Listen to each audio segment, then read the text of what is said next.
Hey everybody, and welcome to another Knoa Reviews. Don't forget to suggest any review of a game you want to see on this channel, both old or new. I am always happy when they remake an older game that is considered a classic to see what that game would have looked like in this day and age.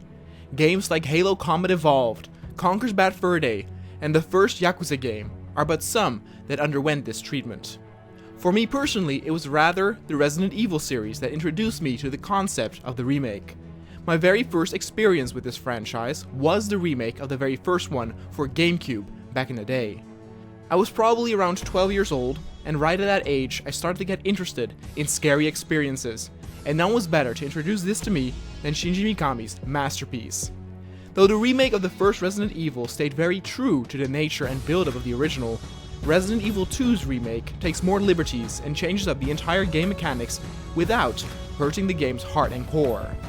I never had played the original RE2 before, and to prepare myself for this game, I decided to tackle the original one and had a blast playing it, despite the game of course feeling very old.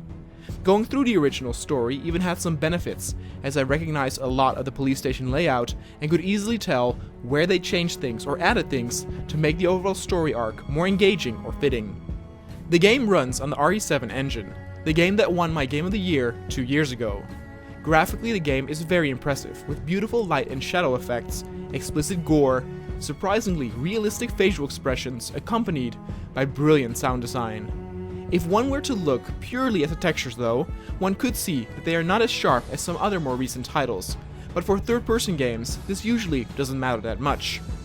Where RE7 took the new approach of first-person in the style of PT, the RE2 remake takes inspiration from the huge success of Resident Evil 4's over-the-shoulder camera perspective. It fits the game perfectly, and they even made alterations to the mechanics of enemies to still make it feel where you play a survival horror game. In the old game, it was often difficult to dodge zombies if they were cluttered up together, and thus, one would have to shoot most of them to clear these passages out. As there was no precise aim, it would take 5 or 6 shots sometimes to take a single zombie down. Since with the remake we can now manually aim and make headshot after headshot, the compensation was made by not providing as much ammo to the player to make it a bit more challenging.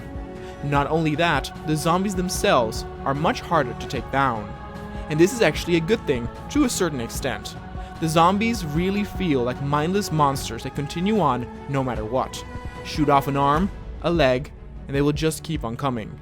The graphic detail on how you shoot off literal chunks entices this idea that they still continue to come at you despite all this damage, and just has a really satisfying feeling as a reaction of getting hit.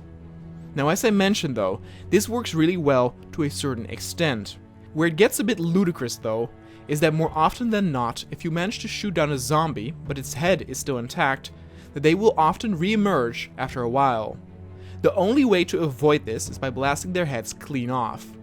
This is chance-based, and though the sentence that I made just now makes perfect sense in zombie lore, the fact that you sometimes, with only headshots, will still take 5 to 6 bullets to get them down without their head exploding is a bit much.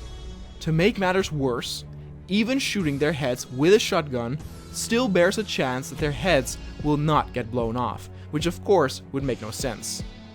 Seeing as the shotgun in the original did do this, and that shotgun ammo in the remake is more limited, it would have been nice to have this feature be implemented better, as this resulted in me getting annoyed that the zombies got back up rather than being frightened. Other changes to the enemy are greatly appreciated though. The lickers are absolutely brutal in this game. In the original version, 2 shotgun shells were enough to take down a licker, but here it would take at least 3 to 4 shots. But the twist here is that since the lickers have no eyes, they won't attack you as long as you walk and do not run. This creates very tense moments that only get amplified when something unexpected happens, like a zombie barging through the door or hearing the approaching footsteps of Mr. X. And that of course then brings us on the topic of Mr. X himself. This character was only introduced in the original version on your second playthrough, with whoever character you did not play first. I was therefore very surprised to meet him face to face on the first playthrough I did, and they improved on him greatly. Not only does he look a bit more interesting with the fedora, which has a bit of a hilarious look to it, but he's much more menacing, especially the first time you encounter him. Though you will encounter Mr. X on numerous occasions, most of these are scripted to the point where you just need to run from point A to B to escape from him. But the first time you will encounter him will be at the police station, where the players is still tasked with solving different puzzles and obtaining various items spread across the building. The twist here is that from that point on, Mr. X will follow you in real time all throughout. It makes it really stressful and intense, but in a good way. Mr. X gets some real weight added to his character, as your mind is constantly focused on if he is near or not. You need to plan your route and decide on the next room you are headed to in order to hopefully avoid contact with him.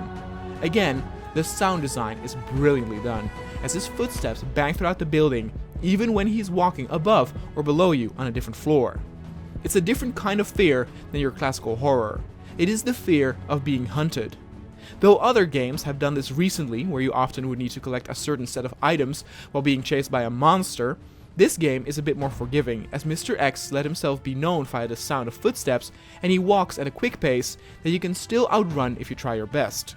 It makes it for a stressful, but not frustrating experience.